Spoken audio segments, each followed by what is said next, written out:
Hey, when I got started on my journey of running and exercise, it didn't start with me simply just lacing up my shoes and heading out and running 40 kilometers. I wish it actually, no, I don't. That's rubbish. Nobody wishes that. So here's what I actually did to get me running my first marathon with just 10 weeks of training. Yeah.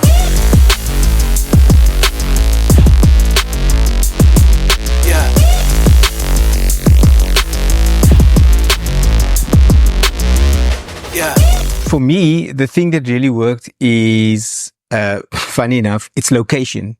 In marketing and in business, they talk about location. And for me, my running journey, kind of the same thing applies, only I've got 4 locations that I want to talk to you about today that really helped me on my running journey and why these locations mattered. And maybe what you can do and what you can think about the different places that you can maybe take your first walk, take your first run, take your first cycle. It's all about location. Yeah.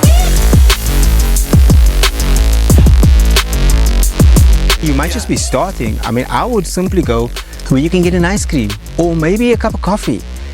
Just go to your local, wherever it is, park a little bit further away. It doesn't have to be far, like 2 or 3 kilometers. It could literally be 500 meters. Walk to the place, get your coffee, get your ice cream, and then walk back to your car, enjoying the treats of the adventure that you've taken. What a lot of people don't tell you is that you'll naturally want to walk further. The more you do it, the more you'd want to do it, and then the more you get this hunger to stretch that distance. That's what happened to me. Is I'd started with simple walks around Basley Beach, around McNicol, and that evoked the hunger. And then I went on to the Botanic Gardens, just walking around the Botanic Gardens. That then excited me a little bit more. And then I went to Burman Bush, and then I started running. So it didn't just happen, all of a sudden. It was a slow progression of just doing a little bit, just taking that few steps, just instead of parking right in front of the coffee shop, just park a little bit down the road and take the walk, and then walk back to your car and then park a little bit further and then see if you can find another place that, has a bigger challenge for you. So you can still get the coffee, still get the ice cream. There's nothing wrong with it.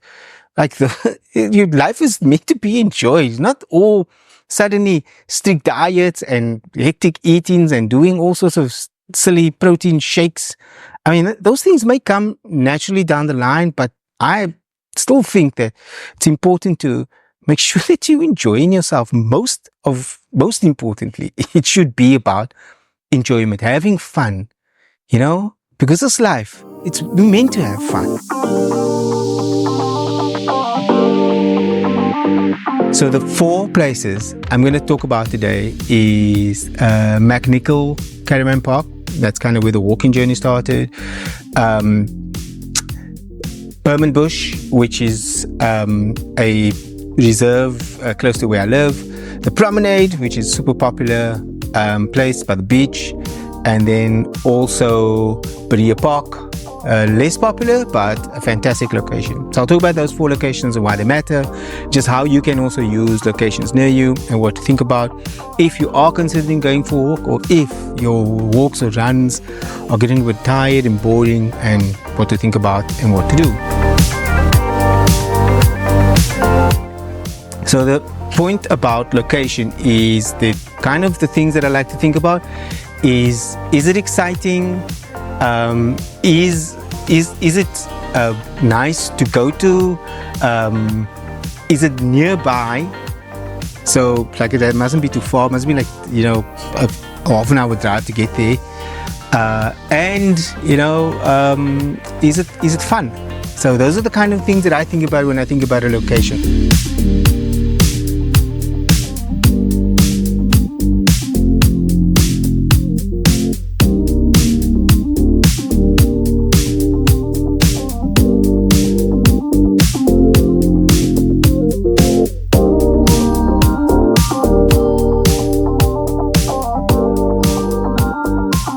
So let me take you through the different locations and what it means to me in relation to those 4 things. So let me start with McNicol.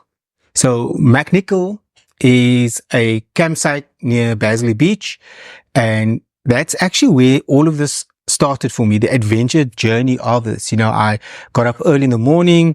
I decided to take my camera with me on little walks that I took around, sort of recording my thoughts, my ideas, whatever I was thinking on that day or that morning.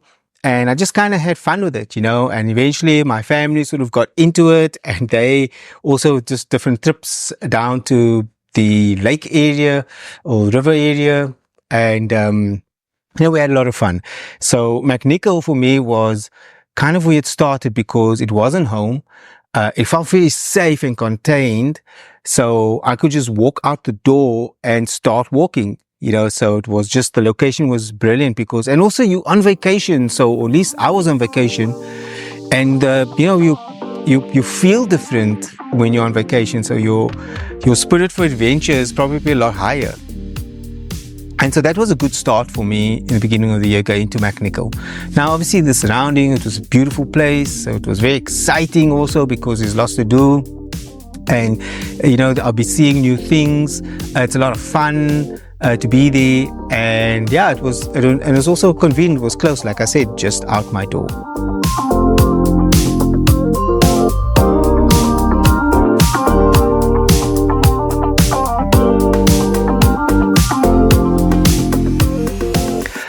The second place I want to talk about is Burman Bush. Now, Burman Bush, it actually is a very, very special place to me at the moment because it evoked the spirit, the true spirit of adventure. It's where I got lost trying to find the viewing deck. It's close to where I live. So it's a 2-kilometer distance from where I stay. So driving there is, a minute or two. And if I take a run, it's not very far at all just to get to that entrance. And then there's the mystery all about Burman Bush and me sort of working through the different pathways and eventually, not driving at all, simply just running to Burman Bush and then sort of running around in Burman Bush instead of just walking.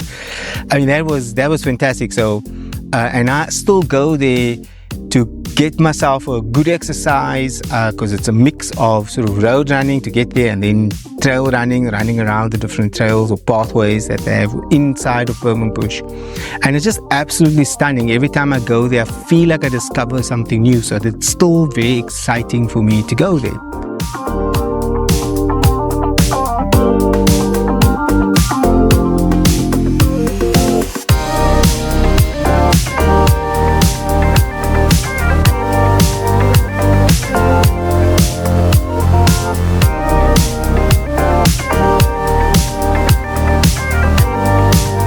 So let's talk about the Promenade.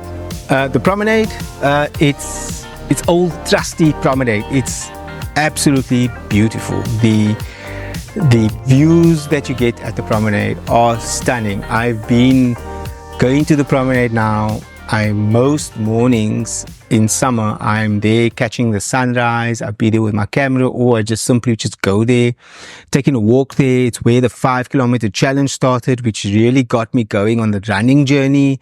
It's where I got this idea that I'm going to run up Table Mountain. That started at the Promenade. And it's where my training for Niagara Forest Marathon actually began. Like I just started running on the Promenade. And it represents, what I know. It's beautiful. It's not that exciting for me anymore, but it's still very beautiful. And I know what to expect when I get there. So I kind of know the environment. I know it's flat, mainly. I know if I go from this point to that point and how much distance I'm going to cover. So I don't need to take a bunch of stuff with me because I know there's pollution facilities and there's fresh water and all of those good things. So the Promenade, it just encapsulates a whole bunch of things for me. Even though it's not exciting for me anymore, it's still a nice place for me to go to, and it's got a very particular purpose. And it's also where I take friends who are visiting. I take them there. If they want to go for a nice walk, early morning walk, that's where we'd go to, is the good old Promenade.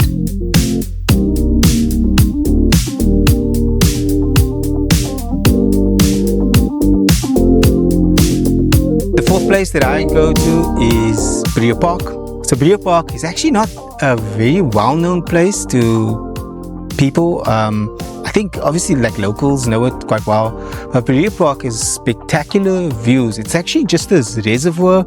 There's this open space, and because of the open space, and it's on an elevation, you're going to get these amazing views of the city, a little bit of the beach, in the distance.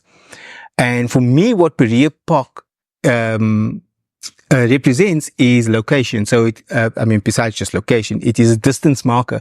I know if I run from my place to Berea Park, it's a certain distance, about 4.5 kilometers. So if I do that in a loop and I add extra little turns here, I'll get a 10K run. So it's besides that it's beautiful, it's exciting to go to. It actually gives me a stretch from if I were just to drive down to the Promenade and run around there, or even going down to Burman Bush, which is about 7Ks in total. I know that I can get a bit of an extra running through to Berea Park. And if I do a double loop, I'll get myself an 18-kilometer run. And of course, it's beautiful and exciting and it's lovely.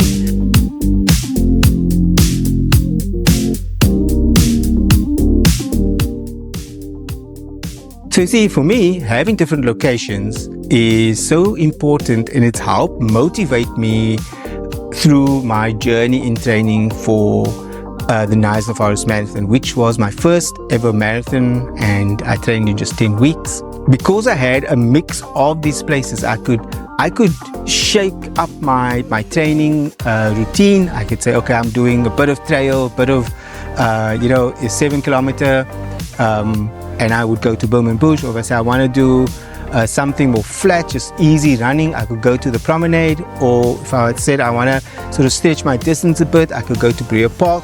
If I wanted to take it even further, I could do a loop to Berea Park back, and then back to Berea Park and back home. It's about 18 kilometers. If I want to mix up all three, I could run from my place to Burman Bush, to the Promenade, alongside the Promenade, up to Berea Park, and then all the way home. And that will give me about 34 kilometers stretch. If you found this message entertaining, or you feel that it's given you some value, I'd really appreciate it if you like the video. And if you know of someone that's in your circle of friends or colleagues that will get equal value or even more, maybe they need to hear this message of taking their first walk and they are struggling to decide sort of where and how to do it, maybe share this message with them so they can get the value too. Thank you so much for taking the time to listen to my message and to enjoy my videos. And I appreciate every single one of you that do take the time to comment, to send me messages, especially the messages of motivation and cheering me along in this journey that I'm on. The next few weeks for me has a host of other self-imposed challenges, but I'm sure to keep you updated about how I do on those. Anyway, my name's Richard, and this has been Richard Talks.